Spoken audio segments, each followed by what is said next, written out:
That's another one, too, in our bonus episode. But I was like, I was going to say, or all I can think is, and you were like, stop talking. I really enjoyed that joke from you. Yes, but, okay, so, Amanda, you're frazzled? Well, let me just let you in on what's currently going on in my kitchen. Okay. I have 3 loaves of bread.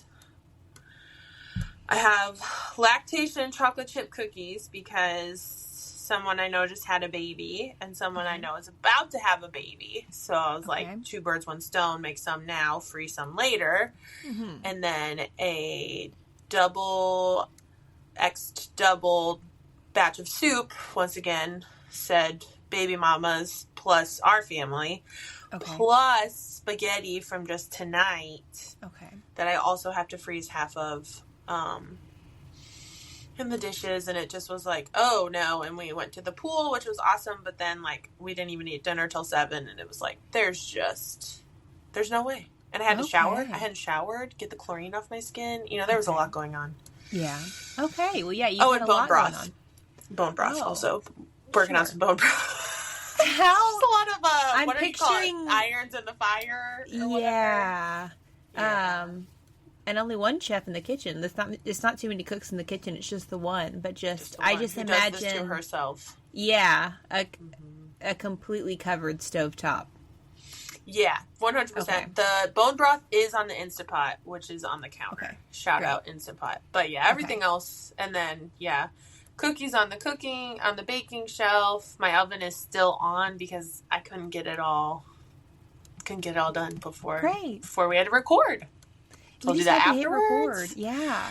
A part of me thought that we are a podcast. The podcast is the most important thing in our lives right now. Just kidding.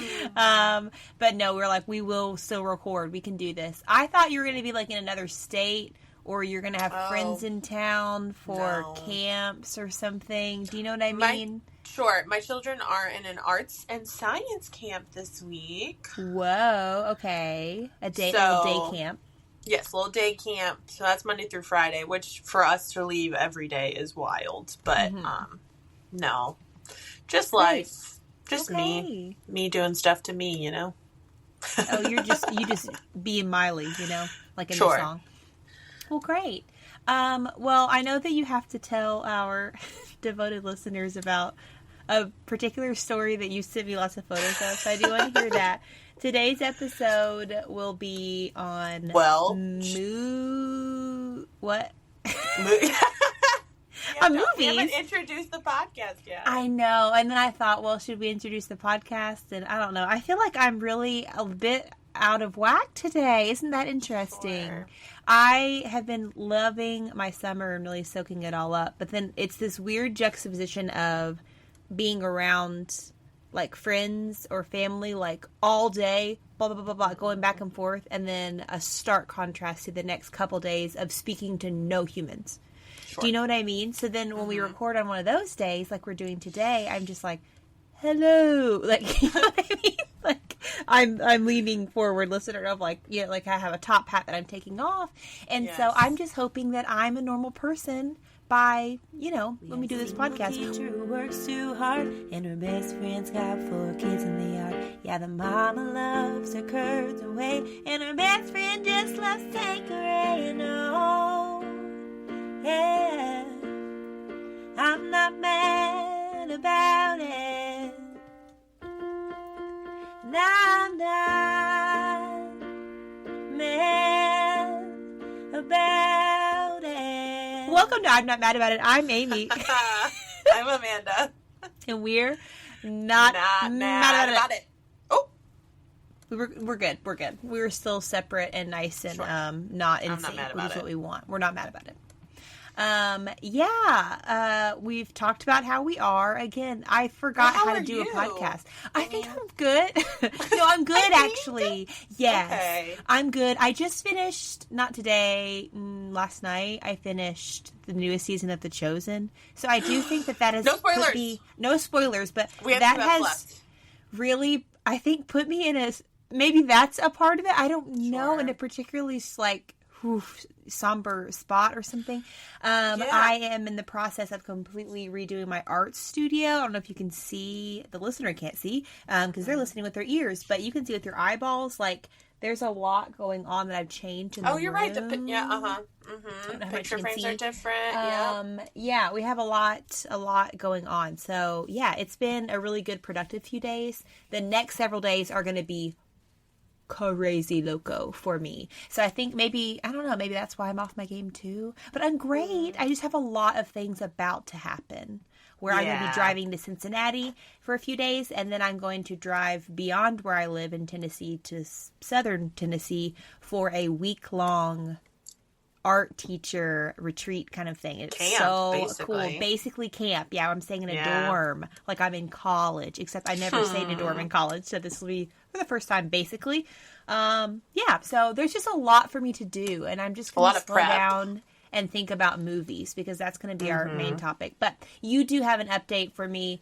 You were just on a little road trip yourself with all of your children. Yes, all of no my husband children, Sean. Yes, husband Sean. He had to work, and he provide for worked so hard for our family. Yes, he runs his own business, and he's on a contracted job, and it was going to take him into the next state for a couple of days into North Carolina. And so I was like, well, if you're going to be gone, like, maybe we should go visit some grandparents. So we went and visited our Mimi, and they call him Man Down, which I recognize. Sounds weird. It's because Papa says man down when Felix, my second, was like a toddler and fell down all the time. Uh-huh. And so to delineate which Papa we were talking about, he then became Man Down Papa, which just turned into Man Down. That's great. I kind of love that. It's cool. They love it. And I'm like, but when I'm just saying out loud, like, oh yeah, we went to go see our Mimi and Papa, like, it's just like, no one understands what Man Down means. Like, that's such a weird title. I feel like grandparent names in general are all very specific. And I always feel like... And they get crazier. They're just I need to say, like, my grandparent in order for them, because I want to just be like, because different sets of grandparents have different names, so it was like it was me, mom, papa, and then grandma and grandpa. So it's nice when they're completely all separate words, but then now all of my siblings are married, so they all have their in-laws and those grandparents that their children call them, and it is, I don't know, they call one of them papa. And, like, it's not the real papa. And so it's hard because for my nieces and nephews, I'm like, I know that he loves you and he is an important part of your life, but that's not the real papa. And so, anyway, I think that with Man Down. I like Man Down. My dad yells Man Down a lot. Yeah, it just kind of feels like a thing, and then, clicked. So, anyways, we went and saw Mimi and Man Down, and we had a great visit. So, I drove, 8.5 hours solo with my chillins. And anyone who wants to steal this, they're more than welcome to. The hack to traveling with young children is to leave before 5 a.m. Okay. So I was up at 3:45. We hit the road at 4:15, and those first couple hours you get on the road, and it's quiet and it's dark, and you listen to your podcast, and your kids go back to sleep, and then when you stop, it's like 3 hours down the road, sometimes 4, and you're like, we're halfway there, and it's only 8 a.m. And you get second breakfast, which is where this story really clicks in. Okay. So second breakfast is great. Yeah. Because first breakfast, you make an egg sandwich, you, the driver and passenger. You make us an egg sandwich to devour at 5 a.m., and it tastes like life. And a coffee at home. But we all know coffee on the road is a necessity, especially when we're looking at an 8 to 10 hour drive with your children. So it's also a little treat that I just think we all deserve if we're taking a road trip. Absolutely. Like I would do a separate stop just for coffee. Totally. And I want it to be good and specifically the one that I want if I'm paying for it. Yes. And I think that's going to set you up. Don't we all, Amy? Don't we all? Okay, yeah. Yes. So, successfully hit the road, 4:15, right at about 7:45. Not as long as I'd wanted it to be. Maybe it was 8 o'clock. We stopped. And we stopped at a Sheetz, which is a gas station similar to like a QT where they have the kiosk and they have good food. And so I was like, oh, it's like a northern thing. It's getting farther south, but like there's a bunch in Ohio and PA, and this was in Virginia. But I was like, oh, awesome, there's the Sheetz. So we stop, we get some gas, we go take care of our stuff, and then I order breakfast sandwiches for me and the kids, and my coffee, which it was like, oh, add an iced coffee for $2 with your breakfast sandwich? Yeah. Yeah, of course. So I went cold and it's been nitro 1,000,000 blue. degrees. Yeah. Mm-hmm. So yeah, I wanted iced. Okay. Yes. Yeah, I wanted it was cold nitro brew. Okay. And then you could add, what you wanted. So I added vanilla, and on the picture, it just looked like things were going to be great. Okay. So then to set the scene before I continue on, I have all 4 of my children in a gas station who see everything in the universe that they want, that the answer is absolutely not. Mm-hmm. So every 2 seconds, they're like, can we have, no. Can we have this? No. And then my baby's trying to crawl into my arms. No, you're not getting on the floor of a gas station. And then they're just like, the food is taking so long, longer than I know I wanted it to. And there's donuts. Can we get a donut? No. All this stuff. Mm-hmm. And my hands are full. And I also bought a giant water bottle. So I'm holding my baby in one arm and a giant water bottle in the other. And then finally my large coffee comes, and I could see there was white stuff at the bottom. So I just assumed it was a mix up, you got to mix it up to get the color you want. Sure. Situation. So then I'm, ushering my 4 children out to the van, passing out yogurt drinks and the breakfast items we got, and making sure everyone had enough toys and occupied and all this stuff. Not focusing on myself whatsoever, of course. Mm-hmm. Right. Finally, everyone's ready. We hit the road.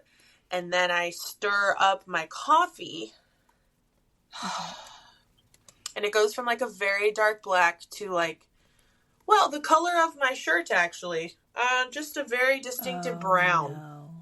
And listeners, you can't see this, but it's a dark brown that she has on her body right now. And you're looking for how would you describe the color of the tone you want? A dark beige. Okay. I want some cream in my iced coffee. And I didn't even want it super sweet. So I just and maybe that was the problem because I just put 1 pump of vanilla. And I thought that was some cream. It'll be good. Yeah.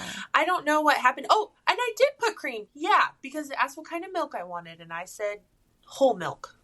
Whole. Yeah. The whole thing. The whole thing. And they thought, oh, no, she doesn't want that. So you're on the interstate now? Or yeah, and I take 2 sips and it's no, I'm not. Because at first I was like, well, this is on me. I should have stirred it up in restaurant. It wasn't a restaurant. But, I should have stirred it up right then and there and been like, oh, excuse me. Which, this is an episode idea, people pleasing.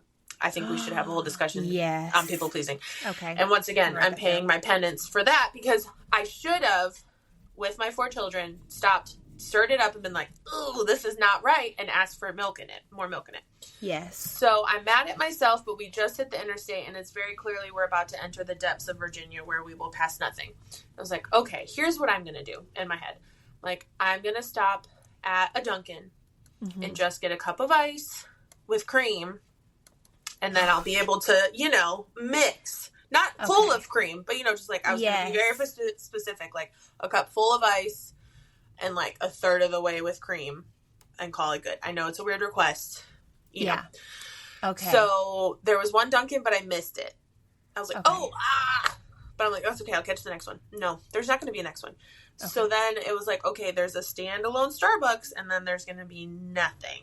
Yes. For hours and years to come. Yeah. So I tell the kids we're getting off. We're not getting out. Mom is just going through the drive-thru to get some milk for my coffee. Everyone remain calm.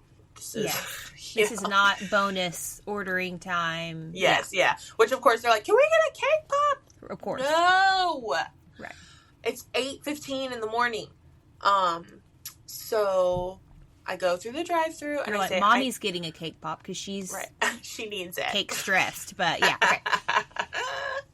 So I'm like, I know this is a weird request. Can I get a venti cup full of ice and halfway filled up with milk? And then I was like, oh, and 2 pumps of pistachio. Okay. Well, they don't have pistachio. I guess that's a Dunkin' only thing, which is a bummer. Yeah. So then I went, I was like, oh, okay. So I just said vanilla, which I said venti. They gave me the small guy. What's that one called? Grande? Tall. So I got a tall cup full of ice and full of milk that, first of all, sarcastically just said yum with a period. Like, it felt very snarky. Like, they wrote yum with a period on the side of the cup. That is, as my students used to say, probably not anymore, cold-blooded. That's like, my students would have gone like that. I just hit my arm, and that means, like, cold-blooded, like Ice Queen. Okay. I like that. It's probably done now, but I like that. I know it's probably, like, way over, but, man. Yum. I hear the price at the drive-thru, and it was like, no, she didn't mean that. So when we get to the window, you know, I am walking out of my people-pleasing, but in that moment, I was like, I have to say something. Of course. And she was like, $5.60. And I was like, there's no espresso in that, right? Like, it's just milk? Yeah, $5.60. I was like, a half gallon of milk is $4.99 at the store. She's like, yeah, $5.60. So I paid $5.60 for a tall cup that was filled to the top with ice and then milk, which means, you know, there was not a lot of milk in there. It was mostly ice for $5.60. No. So then I was real mad. I'm like, this confirms I don't like Starbucks. Okay. I was going to say, because you didn't land at Starbucks first thing, which I found to be interesting. Okay. No, I think I don't even like their coffee. Like, I've gotten a few lattes and, like, just plain. They don't taste great. That is so interesting. Okay. So I just was really mad. And then... so then I'm having with to... period. It was very snarky. I should have gotten a picture of that. And then $5.60 twice in a row. Yeah. $5.60. And that's just a lot of money for a cup of ice with some milk in it. Yeah. Yeah. So then, I had to sip down my very dark coffee to make space. And as you'll see, the final color is still not even great. Yeah, and I thought, okay, there's not a huge jump. No, so that was after I paid $5.60. Yeah. So this coffee now cost me some $7-odd. And guess what? I drank about a third of it and then threw it away at the next stop because it just was not good. No. So, husband Sean, I'm sorry. I wasted, $8 of our money and time, and I didn't even enjoy or finish the product of which. Yeah. So, leaving, listeners, there is a happy ending, and you will see the picture of when things are right in the world. And I got a large iced latte from Dunkin'. Now, they did discontinue pistachio. So, if you thought, pistachio sounds delicious, because it was. Yeah, I feel like it's a great flavor option that I've not heard before, aside from like an ice cream or gelato shop or something. And like I just got it last month and discovered it and was like, this is my order. I finally figured out my order. Yes. She gone. I know that you said we need a whole episode on people pleasing, and I don't think you're wrong, but I also, I just went to a Mexican restaurant after church, and we, when I arrived, she said, what would you like? And I said a top shelf margarita. But the people that I was with were already there. And one of the ladies from church that was already there said, oh, this is kind of a weird setup, but she was like, oh, I just ordered a top shelf margarita. Do you want to try mine? But she had sent it back. So now the server, so I walked into a situation. Well, yeah, but it's also like I walked into a situation now where I said, oh, okay. So then the server's like holding the rejected top shelf margarita, and she was like, oh, weird. Do you? And she didn't really want this either, but they were like, you should try it, Amy. You should try it. So then I went, oh, okay. So then I took a sip of it. She was not wrong. It wasn't it. It just wasn't. I truly think they forgot tequila. Oh, whoops. Which is and like you're paying for top shelf. Right. That's like the whole point of why you pay a little extra for a better tequila or whatever. And not so like sweet. Anyway, and so I was like, oh. So then it was really strange on my part, I guess, but I don't know what I was supposed to do. But then I said, okay, yeah, there is something off about it. Like, I'm not sure what it is. It's so weird. Like, I tried to kind of be fun, but then I was like, can I And she's like, well, what do you want? And I'm like, Ugh. a top shelf margarita is what I want, but it's not this. Right. And so then she just walked away, and then she came back with 2 more, and I'm not sure exactly what adjustments were made. I think she just added more tequila. And so anyway, and it really wasn't great, but it did unlock something for me as well in your same realm of what you were talking about with the people pleasing. I'm like, I don't know. This is just so uncomfortable that I normally am just like, whatever. I probably been like, water. I know. It was just kind of strange. Maybe I should have said just like a regular margarita, and it would have been fine. But anyway, kind of in that same vein a bit. But I hate like the idea of sending something back. Feels very like impossible. Yeah, it just seems like aggressive and lame or something. I don't know, but it's not. It's asking for what you asked for. Like, it's okay. You can do it in a like really terrible way. We've all been with people that I think made us think that sending the thing back was the problem, when in fact it was just their whole vibe was actually the problem. I don't know, but yeah. Well, I hate that happened to you. I'm glad that you got it all sorted out. Yeah, that's great. Yeah. Well, this does not relate really at all to what you just said, but in relation to our episode topic of movies, really like summer blockbusters. We can talk about all movies. The thing that I wanted to tell you about was, we talked about this on the phone, but it actually happened, so I wanted to tell you an update on that. And that is that brother-in-law Sean surprised me and my sister, legendary sister, with an idea that truly he came up with on his own. And that is that they had just got a like huge, it's a blow up projector. Like, have you seen Screen. the inflatable ones? Yeah. I didn't know the inflatable ones existed. I'd seen the ones, for outside or whatever, where it looks like you're setting up a tent, and then it's more wonderful than that. It's a movie that's happening, or a screen. But yeah, so he sets that up. He sets up like a little kiddie pool, because they have children. And he's like, I'm going to be your waiter. And he gave us a walkie-talkie, and we sat in the pool, and we watched What Happens in Vegas. So we were trying to find like a movie from our past as teenagers that we would have thought was really funny, and it really held up. It's very, very funny. Rob Corddry's in that as like one of the friends, and Lake Bell. Yes. And they're genuinely really, really funny. But it was cold outside, so well, not cold, but like, it's 70 some degrees, but in the pool it was cold. That we're sitting in against a little kiddie pool, so we're just like up to our waist if we're sitting flat. So that meant that all night long, brother-in-law Sean boiled pots of water. What? And every 15 minutes, he came outside holding the boiling water. We moved our feet away. He poured it in, and for, 20 seconds, it was like, oh, this is so good. And this is in a plastic big pool. Also an inflatable pool. And then we would get back and we're like, ooh, it is still kind of chilly. He's like, another one? We're like, yes.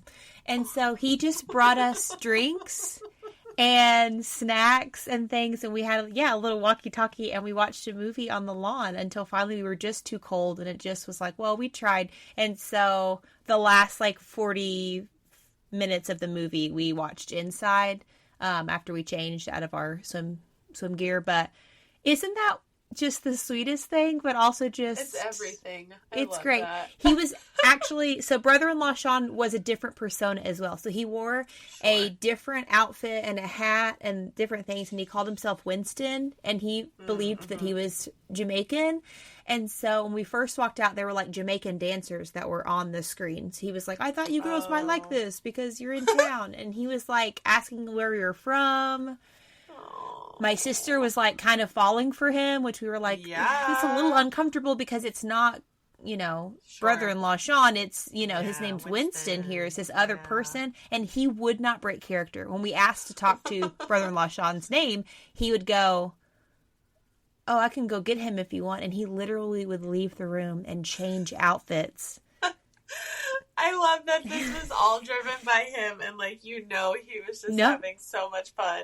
No, I know, it was wild. And we weren't like, oh, we're really craving a girls' night and this and that. No, I mean, maybe Amber. What a man. Yeah, I know. I know, isn't that great? So, but that kind of leads us into our topic, which is movies. Yes. We've done TV, we've done music, as you call it. But yeah, I thought, movies would be a good one, especially as, there's a new Superman movie coming out, and there's another Fantastic Four coming out, which actually looks kind of good. And, I like the idea of, or at least back in the day, the summer blockbuster was like a big thing. So this felt like a timely situation to do movies. So, totally. Yeah. So what's your relationship to movies? Hate them. Yeah, you're like 2 thumbs down. I'm like, right. This is going to be an awkward episode. Yeah, never even heard of it. Oh, yeah, you only watch films, right? Sure. Yeah. No, I was thinking about it yesterday, which I'm so glad I did because today I had 0 time to think about it. Mm-hmm. Most of my, relationship to movies, I feel like dates until I was, 25. And, 25 to 34, I've seen, 6 new movies.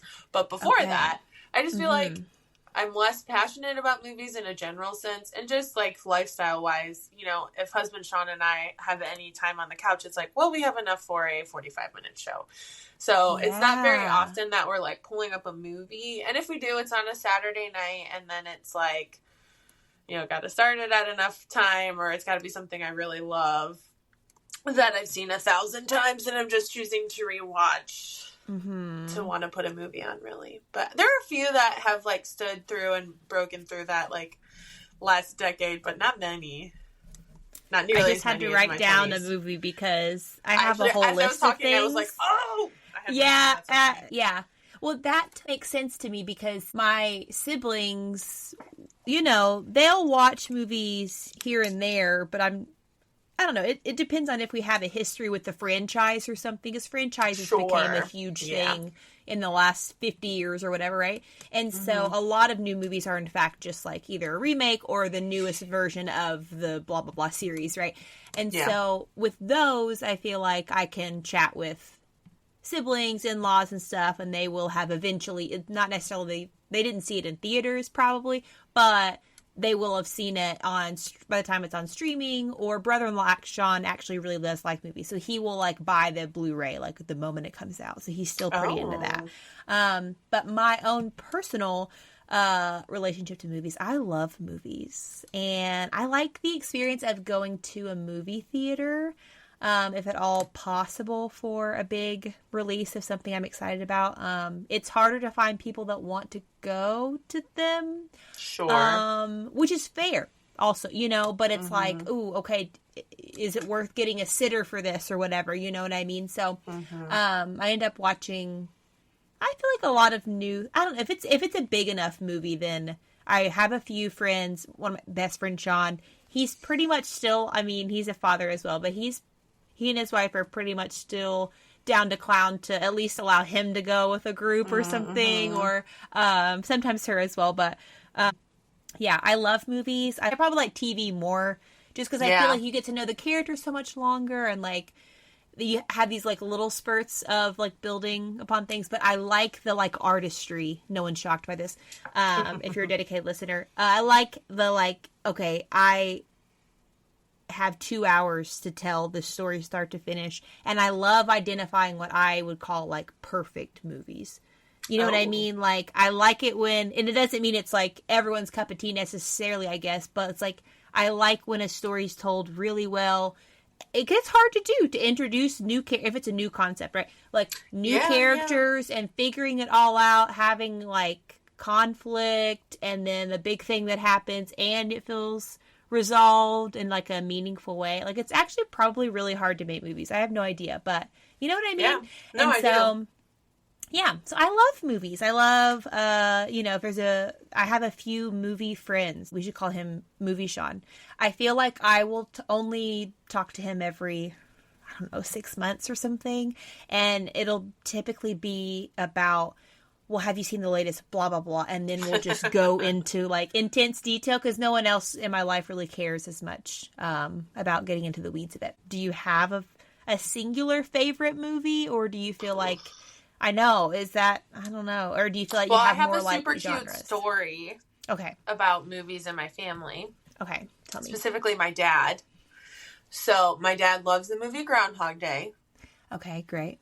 Seen it 50 times. And every year he invites people over to his house on Groundhog Day or wherever the closest weekend to Groundhog's Day is. And hosts, he usually makes a chili. Okay. And some cornbread.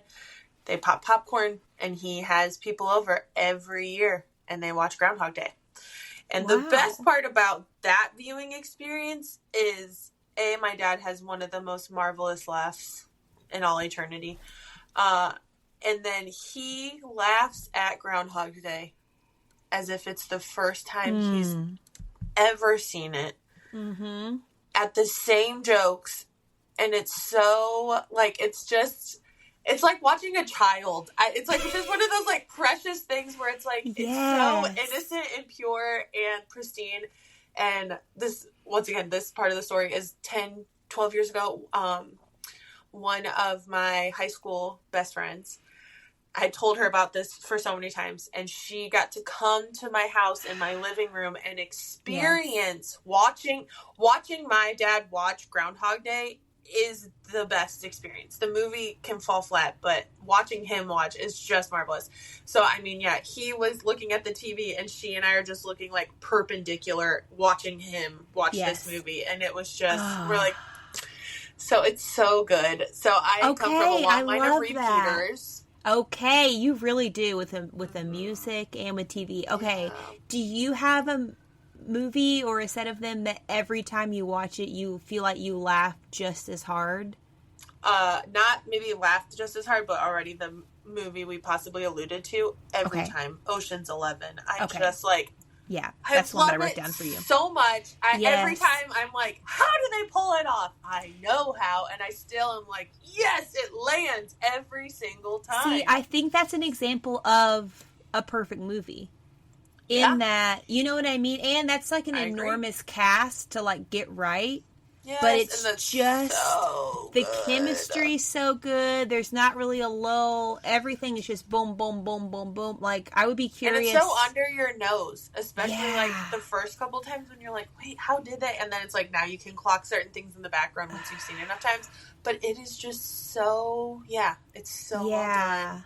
And there's enough like action, intrigue. There's like a bit of romance, but it's not like the whole thing's about that. But enough for me to be like, because I really do like love a good romance in a book too. I'm like, if there's any hint that we're gonna have a love story, even if it's like not even the main part of it, you're gonna like I'm gonna really be into it. So yeah, with like Tess and and the wit and the charm and so good. That's great. Okay. What would you do? You have a favorite first of all? I think I do. I think my favorite movie is Jurassic Park, 1993, the year I was born. I really, really, really think it's a perfect movie. It is not funny and not in the same wit or anything like that with Ocean's 11, but like the really intense parts are like perfectly intense, and that's one where you don't laugh through it or whatever, but every time you watch it, it's still like terrifying, but not in like gross sweat, you know what I mean? Because you and I would not subscribe to horror or things like that, like ugh. But the suspense of it still gets you every single time.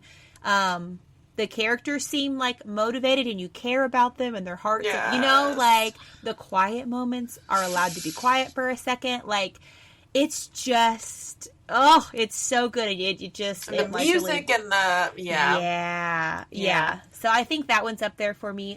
When you said the thing about your dad and just watching it for the first time, I feel like Mom is that way. My mom, she and I really like to watch really anything together, but one for us that we've both seen together a bunch is The Other Guys. With Will Ferrell and Mark Wahlberg. It's like not the most appropriate thing in the whole world, but she and I have seen that together just so many times, and I think that's one too that Mom thinks it's so funny, and so do I. But to see her just lose it every time too delights me so much. And when I still lived at home, there's a scene in it when Mark Wahlberg's character is shocked at how like smoking hot Will Ferrell's character's wife is. Yeah. And so he's like going to leave, Mark Wahlberg's character is, and he's like, okay, bye Terry, and he just keeps telling her bye, and then Will Ferrell's character was like, bye, bye, and he tries to tell her, and he's like, okay, yeah, I don't really care about that, bye, and so he just keeps talking to the wife, and so Mom and I, when I would leave for work every day, when I was starting out in teaching and still lived at home with Mom and Dad, I would leave every morning super early, and Mom would be like, bye Terry, and then I would yell like, if you need anything, just let me know, day or night, okay? And so because he just keeps like not coming on to the wife, but it's just funny. But Mom and I quote that all the time. There's another scene in that with The Rock, and they're at the very top of a building, and he says, "You thinking what I'm thinking to like catch the bad guy?" And they just jump off the building to their demise. And the movie, it's so unexpected. It's obviously horrible, but it's a comedy. And I know it's coming, but it's just so bananas. And so every time it happens, and the Foo Fighters song, "There Goes My Hero," that song starts to play in the background, so you know it's coming. Actually, that one's one that me and brother-in-law Sean, he would play just that scene on repeat when maybe he and my sister were dating. So there's movies like that too that I feel like just have such a through line that I think I would have thought it was really funny if I just saw it.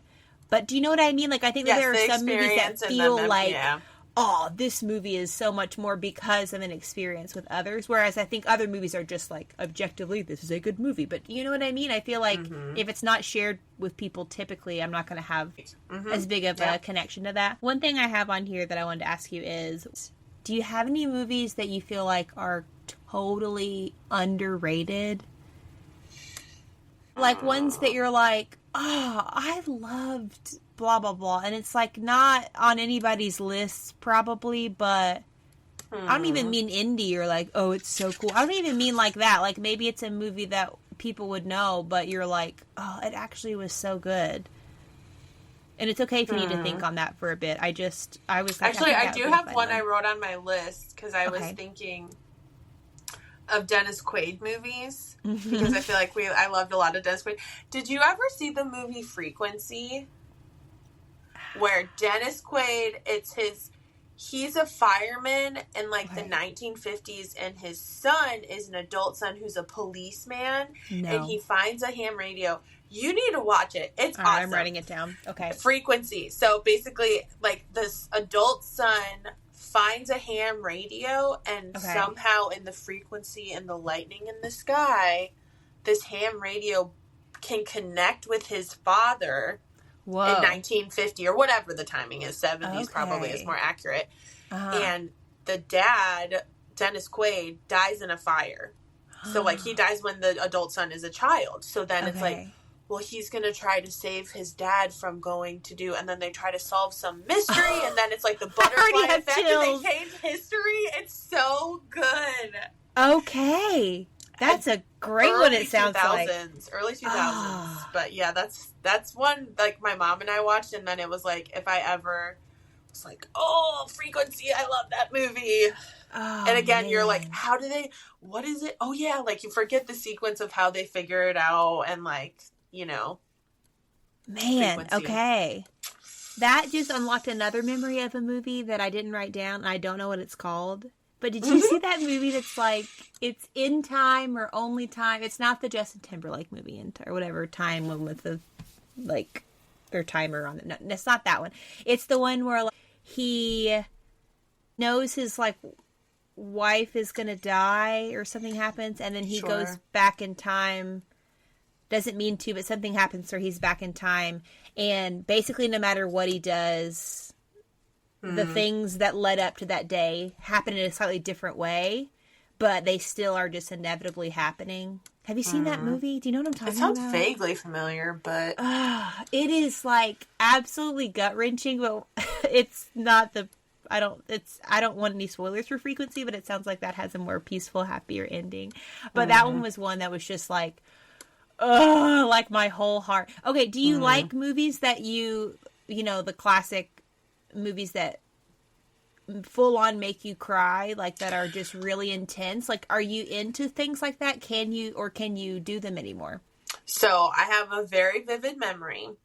My very first time that I realized a movie could just destroy you. Okay.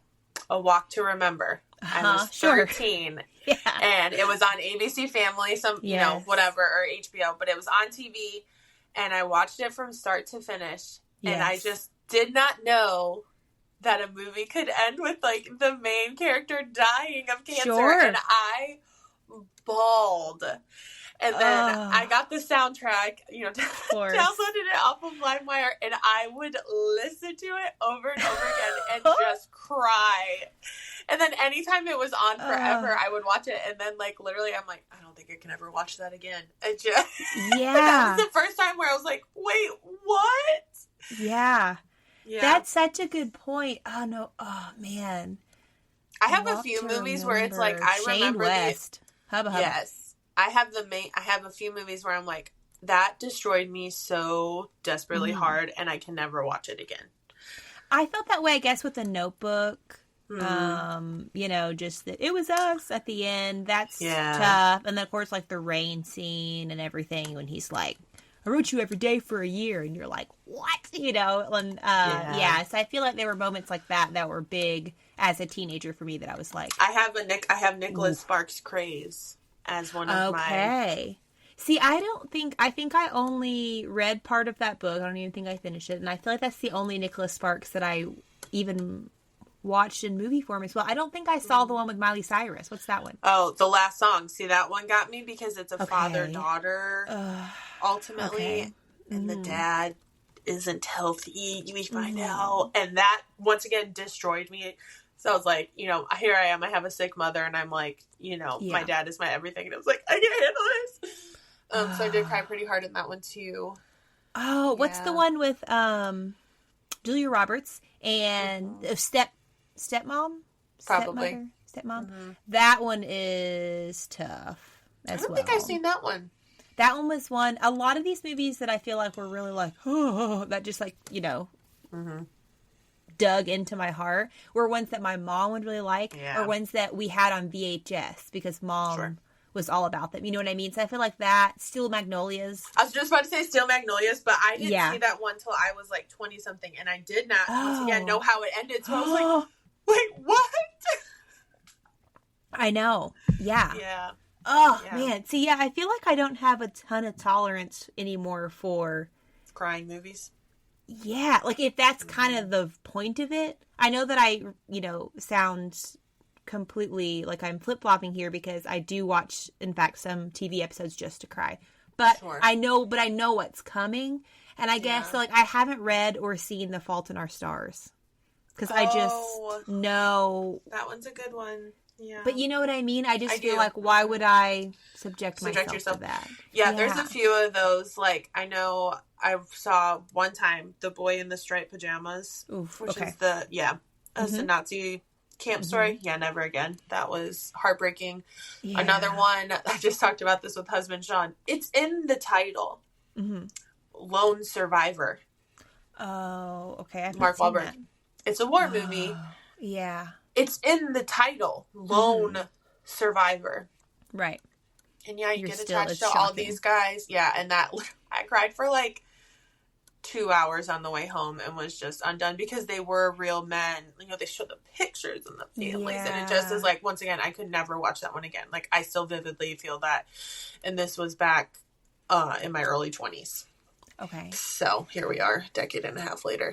Could never circle back to that one. This is not a sad one, but how do you do with like a serendipity type movie? Have you seen that? No. Oh, you need to write that one down. Oh, okay, I'll write it down. She's just putting her hand in the air. Oh, speaking of, which is Hot Rod. We'll get to Hot Rod in a second. But I'll write it down. So Serendipity is one that it's like a rom-com drama thing. It's not a drama. It was just dramatic to me because it's one of those where I don't know if this movie invented it. Maybe it's an homage to An Affair to Remember, some of these old, movies and stuff. I don't know. But the idea that the girl and the guy are, we think as viewers, made to be together. And then they're just constantly in the same city or in the same vicinity, the same building, the same blah, blah, blah. And they keep missing each other. So for like the whole movie, but they're kind of aware of each other and are open to the idea of becoming something, but they just can't get the timing right, or like they're in a relationship or this happens, and there's a lot of like Mr. X in it. But to me, I don't know, I think I'm still delighted by something like that when it's just so a little over the top. It is exhausting. I'm not going to lie to you. That movie is absolutely exhausting, but I think in still a good way. I think other movies have tried to do things similar, and it was just annoying to me. Like, ugh, whatever. Okay, obviously they would just communicate this, and it would be blah, blah, blah. But this was like, I don't know. Molly Shannon's in that one too. She's like a side character, a friend. But we've well, that's like the 500 Days of Summer, right? Okay. Mm-hmm. Once again, I like heard they don't, and I'm like, why would I do that to myself? No, oh, I really do like that movie, actually. Yeah, yeah. But that one too is like, I feel like in Serendipity, to me, there's a more satisfying ending in that sense than 500 Days of Summer. But in 500 Days of Summer, I feel like that was one of the first that, like, it wasn't just like, oh, someone dies. It's not that kind of movie. It's like, let's look at the actual data of, like, our relationship and go, like, this isn't actually as perfect as you might make it out to be. And I think that was one of the first, I think that's, I don't know, I think that's why people like it. I liked it because Joseph Gordon-Levitt was in it, and he was my number one celebrity crush for some time. I still think he's a super mega cutie, but I feel like the love of my life right now is Ryan Gosling. Because one of my other favorite movies recently is Fall Guy. Fall Guy is also a perfect movie. Like, because it's a movie. Like, it's supposed to be entertaining. It's supposed to be fun. It's not supposed to be like, I don't know, some movies can wreck your life in some ways and it be like impactful too. That's fine. But like, I don't know. This is like I'm not mad about it exclusive, because I do get mad about it sometimes. When people are like, oh, I can't watch that because it's too big, or people like it, so blah, blah, blah. I'm like, yeah. Everybody liked it. Like the new Top Gun. You know what I mean? Or newer. It's a few years old now. But like, everyone liked it because it's just at the core of like humanity. Like, you know what I mean? Like, it's just fun or funny, and there's good chemistry, and you're rooting for them to get back up, and they do. Like, that's such a cool, like, human thing. And so I think that's why it's just so good. But Ryan Gosling, I mean, is there much more we can say? Yeah, that had the perfect tone of just, once again, like, witty humor and side comments and quick quips, but then also action and love and mystery, and then just like absurd. There's some absurdity in it too, where it's just like goofy, and that one is a good one.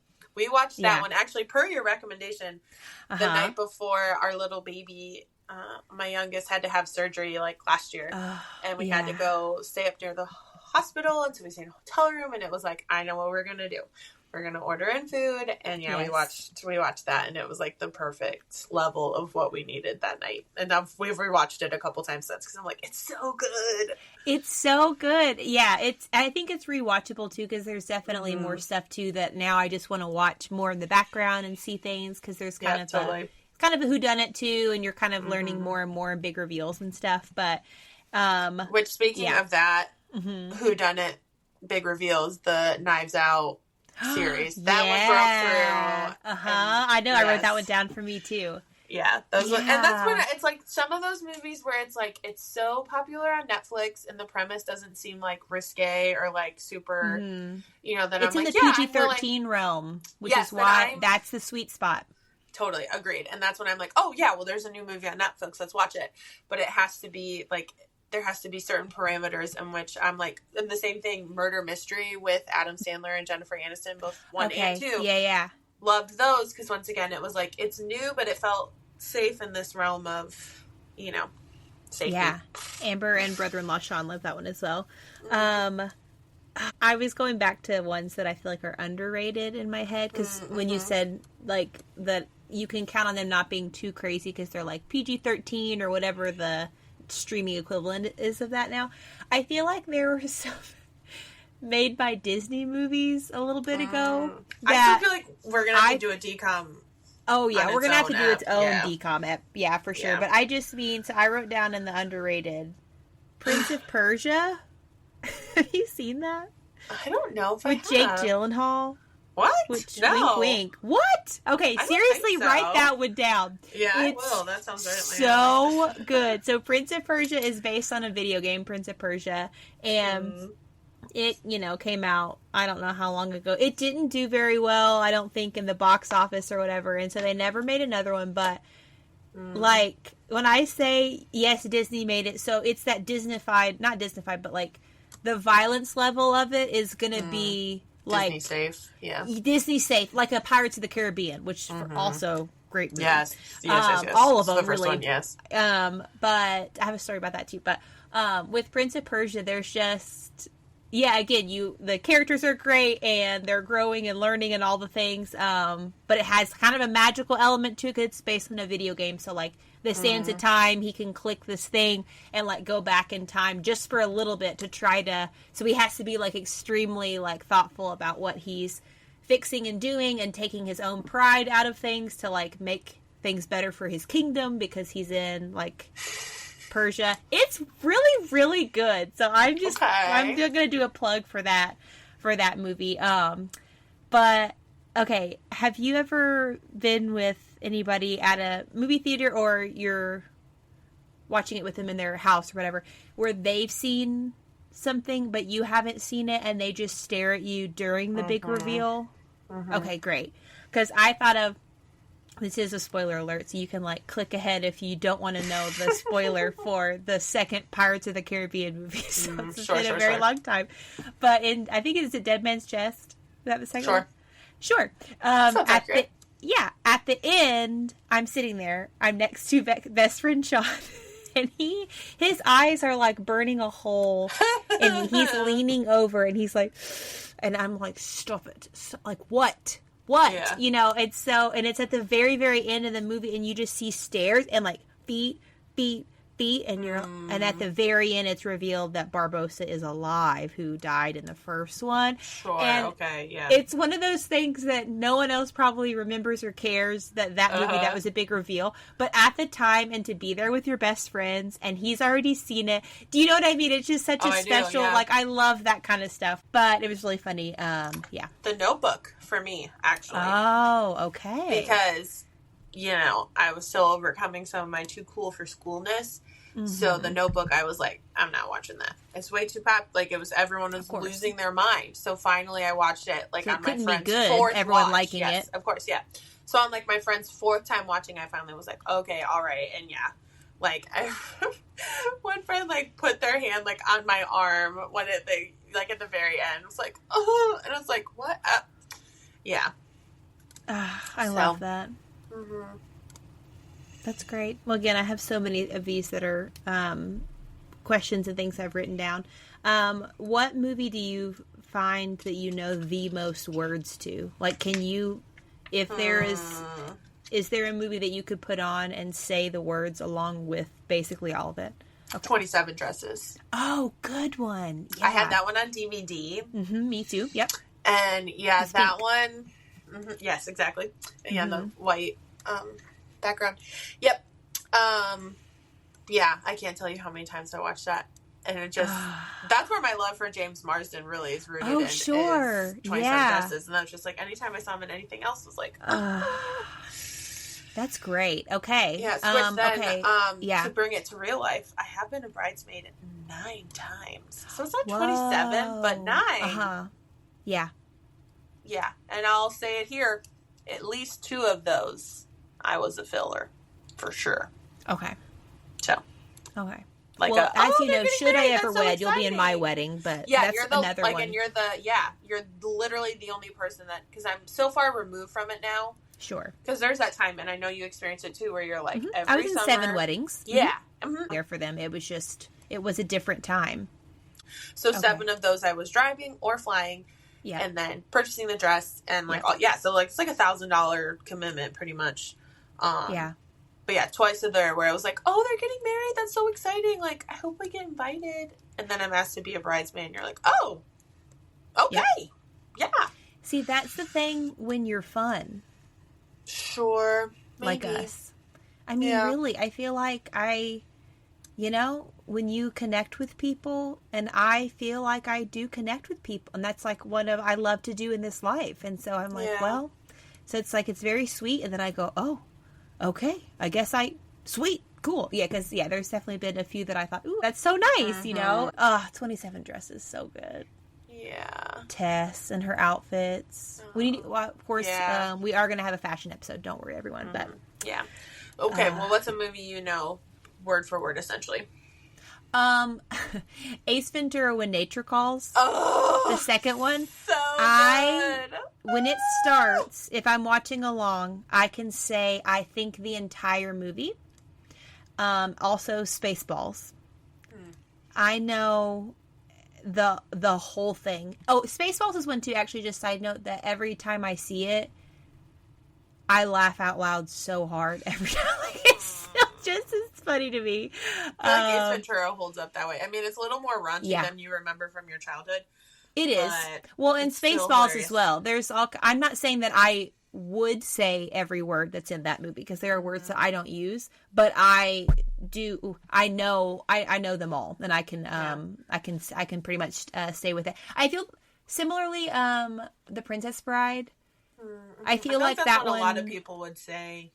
For sure. I feel like that one's one that so many scenes from that are so iconic and so quoted that I feel like each scene you're like, oh, this is the blah blah blah scene. Yeah, and so I feel like that would be a pretty easy one to do as well. But Napoleon Dynamite came out right when I was the perfect age for like quotability, and I mean just everyone, and me included. That one was one because I could watch it with my older brothers, and they thought it was funny, and their friends thought it funny, but like me and my friends thought it was funny. So you're like, I think I was in middle school, so that was like a quoting in middle school thing. But even now, I'll still be like, shucks, pigs, Bucky. There's a few that just hold on till the end of time, Yeah, I think I even said I might have cut it out in one of. Then I cut it out again, but the dang quesadilla. Can't you just have a dang quesadilla? My mom quoted that a lot because she thought that was really funny, and so did I. So we would just say that a lot to each other. Yeah, that stinks because to your point about not wanting to like, oh, it's so popular, it's so big, it's too big or whatever. Like, some things do get over quoted. Oh, and that and then there was a time so where I was like, let it go. Because I even feel that way with like The Office. Like there are quotes from The Office that I just see them everywhere, and it is funny, and you know what I mean. That's like obviously we all know I love. Same with Gilmore Girls, I would say too.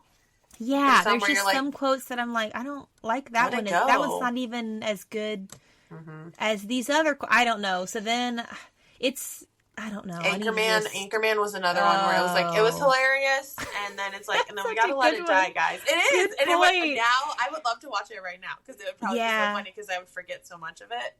I have an unpopular opinion. I think I liked the second Anchorman better than the first one because I feel like it wasn't as raunchy, maybe. So I felt like it was more in my zone of what I can handle watching. And I just quoted Anchorman 2 a couple days ago when he's like, can't you see I'm blind? And then he's like, I brush my teeth with a lobster. Do you know what I'm talking about? And she's like, you would have known from the moment you picked it up that it wasn't a toothbrush. I think about that a lot, but I don't know if that's like highly quoted or not, but I feel like Zoolander is another one too. Especially between my brothers and I. That was just... Yes, it needs to be at least 3 times bigger than this. I feel like I'm constantly... Or anytime a mild cough or like a fake cough ever, you're just like... I think I have the black lung. Oh, that's so good.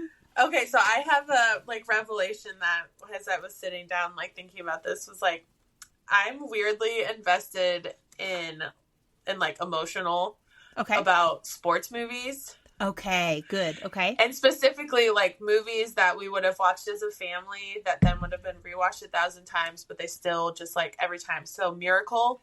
Okay, yep. The hockey team that with the Olympics and the Russians. So good. Our volleyball coach made us watch that. Oh, sure. So we could talk about it. Yeah, that one gets me every time.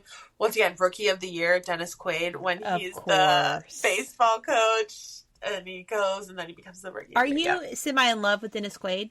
Maybe. Sure. Yeah. Like, that time, Dennis Quaid. Yeah. Like, The Parent Trap, because that one's on my list as well. Of course. How could I not? That wasn't on my list, but it absolutely. I think that's peak Dennis Quaid as far as looks, not necessarily roles he was doing. I don't want to know his full. Yep. I should know his full, like roster, but his whole career. But okay, so Rookie of the Year. Remember the Titans? Side. Yeah, Remember the Titans, of course. Yeah. Yes, yeah, movies like that where I was just and like Husband Sean does not sports at all, and so sometimes like especially when. Because when our first daughter was born, she's just a baby and I'm at home while my husband's at work. So, like, the TV's just kind of on all the time. And he'd be like, oh, you're watching one of those sports movies again or something. And it's, like, such a weird thing for him. But I also grew up with sports. Yeah. Now, I'm glad we're not a mega sports family because it's so time-consuming and it's loud and whatever. But, it's, like, a thing where he just, like, thought I was so alien. Where I'm like, how can you not see the value in this? Of course. Miracle. Like, it's just so good. That's so funny. And then I think it's funny, too, like a role reversal there, too, right? Because typically, right, the guy's going to be like, oh, Rudy or whatever, which I can't even really, I don't even know if I've seen Rudy, but that's one that, like. Either. A Radio. Oh, that one was heartbreaking. Yeah. There was there are so many. Did you see We Are Marshall? No, because I knew, it's too much. It's absolutely too much. But that's what me and my sister saw in theaters. Oof. And we were like, because it had Jack from Lost on it. So we were like, great. And then horribly, horribly sad.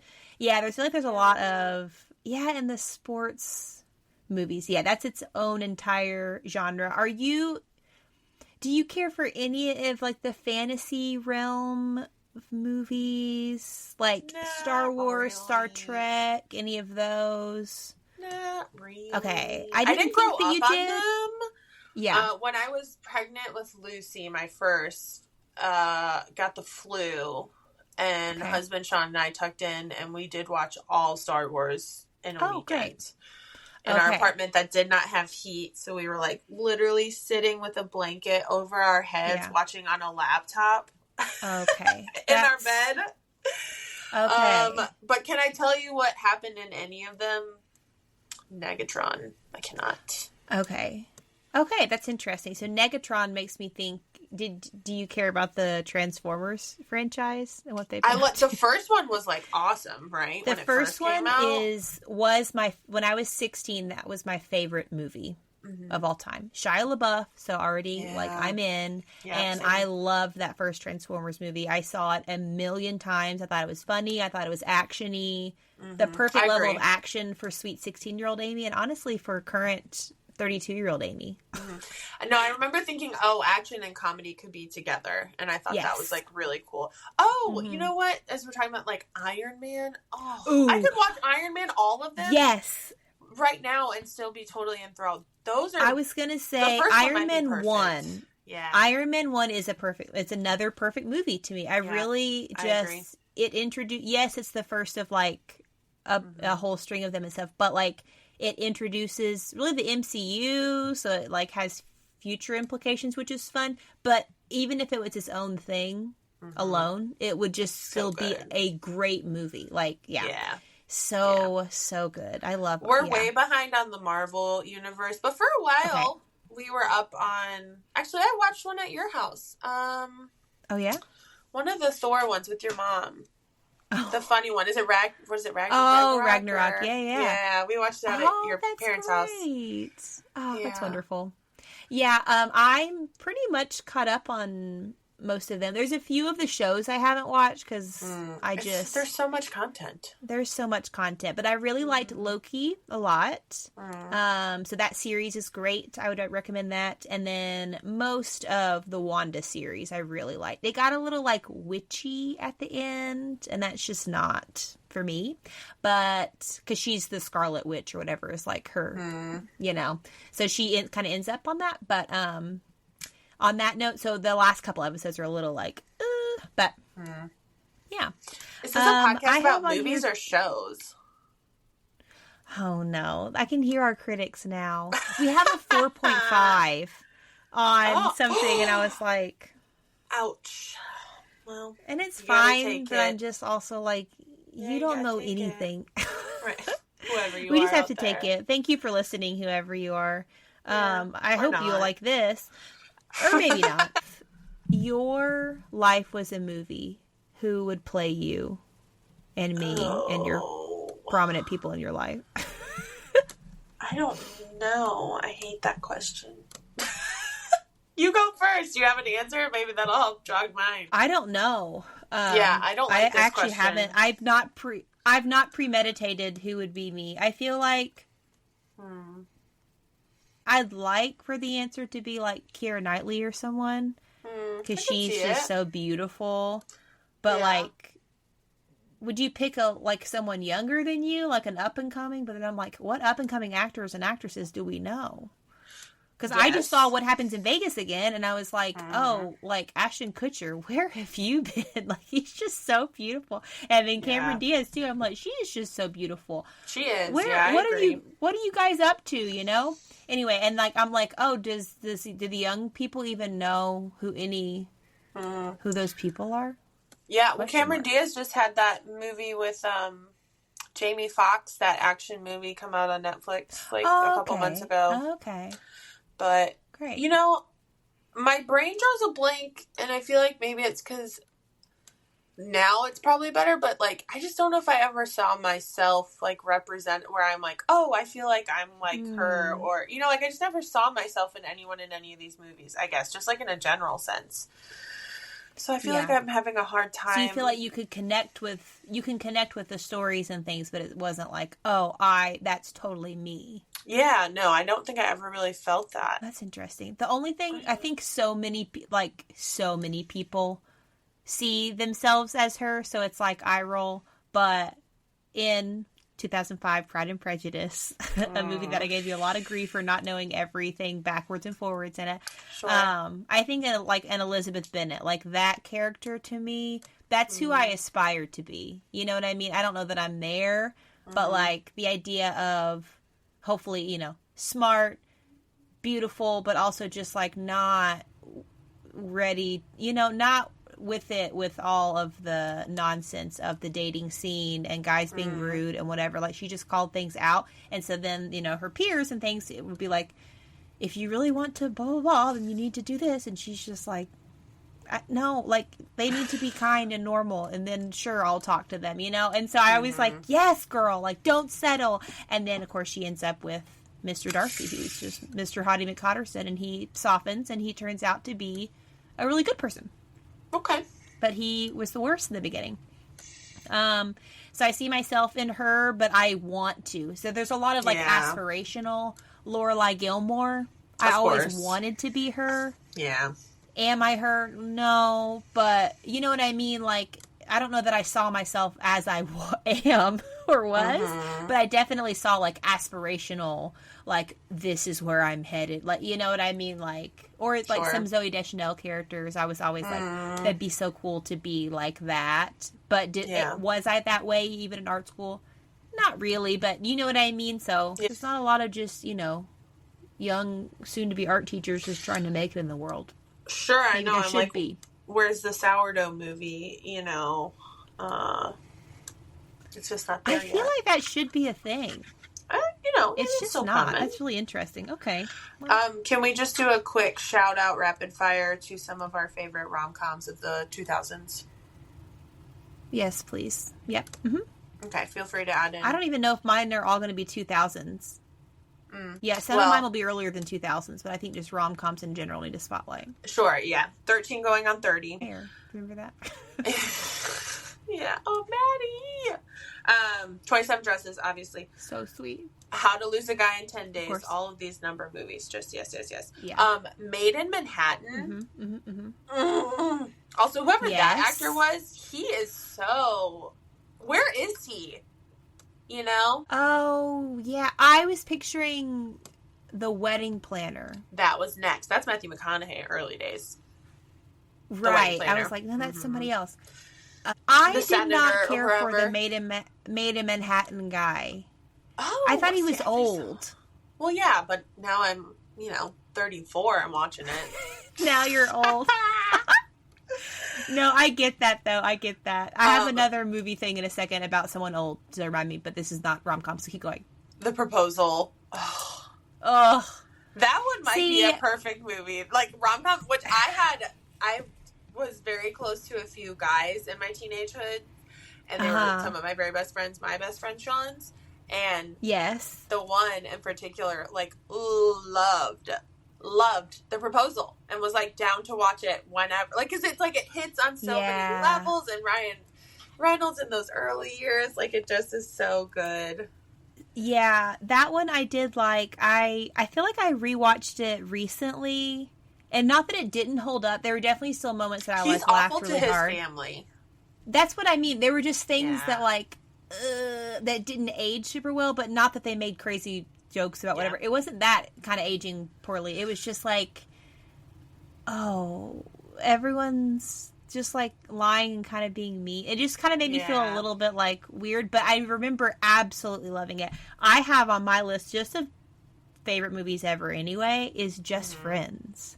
Yes, that one's I love that movie. Not loved, past tense. I just still... it's so funny in places because I'm a Ryan Reynolds fan too. I know that people go back and forth on him, I guess, but I think he's so funny and absolutely great. I like Amy Smart too because I feel like I feel like she's gorgeous, but I feel like she also looks like a real person too. Yeah, you know what I mean? She's like thin or whatever, but I still was just, I don't know. I love that one. Anytime I hear the word forgiveness, my brain can't help but go into song. Saying sorry. Another one just of my favorite movies ever, not even rom-com, but it happens to be, is While You Were Sleeping. That's one of my all-time favorite movies of all time. And then Bill Pullman's in that. Yeah. And he's beautiful. And then he's also in Spaceballs, which, of course, we know that I love. So I was like, he can be funny, but he can be, like, serious. He has a great head of hair. He would have been one that, as a young, basically a kid, I think I was like, he looks like a man, saying that in a negative way because I was a child. Sure, as it should be. Whereas, of course. Whereas, like, in Pirates of the Caribbean, like, or in an Orlando Bloom type, Elizabethtown, I love Elizabethtown. Yes, that was a good one. He's one that, like, even as a literal child, he was, in fact, a man, so it was creepy. But I was just like, he is so beautiful. But he was, like, that kind of artsy type of guy. Yeah, he wasn't like, manly man. Right. Whereas now, I'm like, oh, cool, you look like a man. But at the time, I would have been like, oh, that's, like, I feel like Mom liked, Tom Selleck and people like that. And I'd be like, that's just a man. A big, a man with a mustache. Legally Blonde. Oh, of course. I think that's a perfect movie, too. It's a good movie about friendship. Like, genuinely, they're good friends to each other and stuff. I mean, her and the main girl and stuff. But they get there and stuff. And, like, I don't know, sisterhood and figuring stuff out. It's a great movie. That is a good movie. That one's up there, too. Did you write down a bunch more of rom-coms? Because I feel like I didn't write down as many as I should have. Those were my major highlights. One that is not a rom-com, but it jogged my memory, which might be an underrated movie. Have you ever seen the movie Enough with Jennifer Lopez?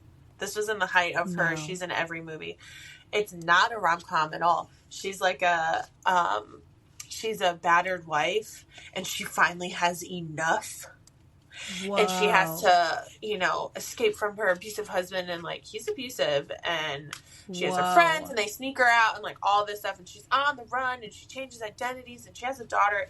Anyways, for some reason, that one clicked with me, and anytime I'm scrolling cable and it was on, like, one of the HBO channels, I'm like, oh, You're like, awesome! forget And, about like, say no more, I'm there. I feel that way about Double Jeopardy. And have you seen that? No. It's one that, like, there's a real law that, like, you can't be tried for the same crime twice or whatever. Mm-hmm. Anyway. Heyo. That reminds me, so movies like, I feel like dad movies like The Fugitive and movies like that, you know, like Tommy Lee Jones and those kind of big, like I really also enjoyed those kinds of movies. Rush Hour. Yes. That was like a family favorite one, I think. We could watch the family. Have you seen Blue Streak? No. It had Martin Lawrence and Luke Wilson, Owen Wilson's brother. Oh, yeah. And they're think cops. That one's really fun. Oh, Chappelle's in that one too. Dave Chappelle. Oh. That one's so good. That one's one that Big Brother Sean actually really likes that one. And every now and then he'll quote it because there's a line when he's like, and I was like, believe that. And we were like, yeah. Anyway, so we thought that was really funny. So we said that on repeat. I have a few more of like underrated movies that I felt like should be thrown out there. Have you seen the Reese Witherspoon movie, How Do You Know? Yes, actually, per your recommendation, I think. Oh, really? Yes. Okay, I love that movie. No one cares about it, but Amber and I really like it. And it has Owen Wilson and Katherine Hahn and Paul Rudd. I was going to say Paul Rudd, I thought, like star-studded cast, but I actually thought it was funny. A couple more, Man Up. Have you seen that? Man Up? No. It has Simon Pegg and Lake Bell. Well, Lake Bell rings a bell. But no. Nice work. It's so good. I love that one. That one's one where I felt, as far as like feeling like I see myself in people, I feel like the Lake Bell's character in that. Oh, okay. For whatever reason. I feel like, I don't know, she's single and she's kind of down on her luck. I don't know. There's just some aspects to it that I'm like, oh man, that I really liked in that one. And then my last random one that just were underrated movies that no one talks about enough, in my opinion, Liberal Arts. Have you seen that one? No. Okay. It has the guy from How I Met Your Mother, like Ted Mosby, but I don't know his name. And Elizabeth Olsen. Oh. So like the younger. Yeah. The Olsens. And that one, I feel like I see myself in her actually a lot too, now that I think about it. She was a young college student. He is like 30 or 35. He's like a professor or something, and they enter into this relationship. And it's like, like, how do you connect with someone that's like not double your age, but feels that way, you know, is like, I don't know, so far different. So it's like, are you just really behind, or am I just really mature? And like figuring that out. And she's in like liberal arts college, so she's like really trying to say yes to everything and like taking improv classes, and like she's just so full of life and like on the cusp of life. And he's like more established, so he's really drawn to that, but then they're like trying to figure stuff out. So anyway, I really like that movie too. I don't have any like underrated. I have a few other major highlights that I can continue to always watch. Captain Phillips. Tom Hanks. Basically any story where Tom Hanks plays a human. Also Sully gets me every time. I love Sully. Every time. And I would watch that tonight, right now. I would start it right now when we're done with this. The Martian. With Matt Damon. Oh, such a good one. Independence Day. Love that one. That was a childhood one that was just... And that... Yeah. Will Smith, that's such good... She's so good in that. And... Is it Bill Paxton?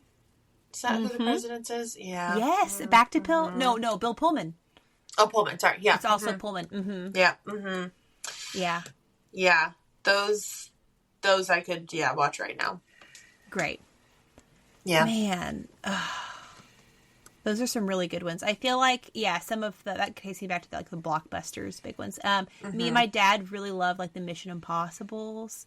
Yeah. So that's one that like, I feel like all of those have a slightly different flavor, you know, like some of the early ones I kind of don't want to rewatch because they're just a little too stressful. Like some of the early ones reminded me of another Tom Cruise movie, The Minority Report, which I was just like, too serious, too intense for me. And so I feel like there's a few of those that are that way. Whereas the newer ones, I don't know, I feel like in the last it's still probably in the last like decade, but it's like are really good. I'm a Star Wars girly. I love Star Wars. I love the whole journey of it. I've loved most of the iterations. A movie that I also think is underrated that you're not really going to care about either way, but I'm sure you've heard people making fun of, is The Phantom Menace. Do you know what I'm talking about? The Star Wars Episode 1 with the pod racing and the kid. Sure. Our listeners will care. I'm telling you. It's one of the most hated movies ever. Oh, like, people talk about it's so terrible, blah, blah, blah. I love that movie, and I'm going on record as saying it. Yeah, from the rooftops. It had Darth Maul, the like scary red guy with the like little horns. Oh yeah. He was on the Code Red Mountain Dew cans, and like I remember being scared. He's very scary. Yeah. And honestly, he died too soon. I mean, I know that he's a bad guy, but I like the theories about him that he didn't really die and that half of him now is a robot. Those are some fun Star Wars theories and things that are around. I think they've been put into some of the animated series. But anyway, I'm just throwing it out there that I actually really love Phantom Menace. Some of these movies that people don't like of the remakes and different things, you have to take into account when it came out for you. And like those movies came out when I was a kid. So I was the target audience when the main character was a kid. And they're like, oh, it was... No, it was the best. You know, and then I bought me and my brothers had all the toys of those Star Wars that now my nieces and nephews are getting to enjoy. That's cool. Which is great. Star Wars was a big one that I was like embarrassed to admit I had never seen. But finally overcame that. Actually, Lord of the Rings. Oh, you never seen? Well, my brothers were really into it, but for some reason, I guess I was in that age where I'm like, this is too slow and too boring. So like I didn't invest in them. And very long. But I saw like the last part of the last movie. Yeah. Which is not helpful. And I can't tell you what happened because it was like, oh, that's the worst part to watch if you don't understand what's going on. Well, I'm here to tell you 20 years later. I don't remember what it was. So, like, that could be one I could circle back to now and probably would really appreciate. Yeah. Those, so famously, my ring that I wear every day is, like, the one ring to rule them all. I don't know if you can see. Oh. You can't. But it's, like, engraved. I got it in New Zealand. Because the films were famously, Peter Jackson shot in New Zealand, so I got to see them. When we toured Hobbiton, so you can go and see the whole movie set and, like, walk around the whole little town, the tour guide was like, raise your hand if you've read the books. And then people raise their hand. He's like, raise your hand if you've seen the movies or like the movies. And he said, raise your hand if you've never read any of the books and never seen any of the movies. And just my dad raised his hand. Yes. And he was so delighted. JD. And so the whole group was just like... But Dad had a great time. He talks about it to this day. He's like, I didn't really know what was going on, but you kids were having so much fun. And so... I love that. So sweet. I was like, that's wonderful. Yeah, he can't hang, and I love that. I think... In regards to those. The moral of this episode is dads are great. Dads. I know. Yeah. This was a strangely dad-centered, pro-dad... I'm here for it. Yeah, right, yeah. Episode, yeah. Yeah, it's a good way to wrap it up, I think. I think so, too. Yeah, because there's... Starting with those dads. We love our dads. We got to get them on the podcast. We do. Well, I love you. I love you. Bye. Bye. The I'm Not Mad About It podcast was written and produced entirely by Amy and Amanda. Our sponsorship is completely vacant at the moment, but if you know anyone that loves a good hang, a good time, and a podcast about friendship, let us know. Thank you, dear sweet listeners. See you next time.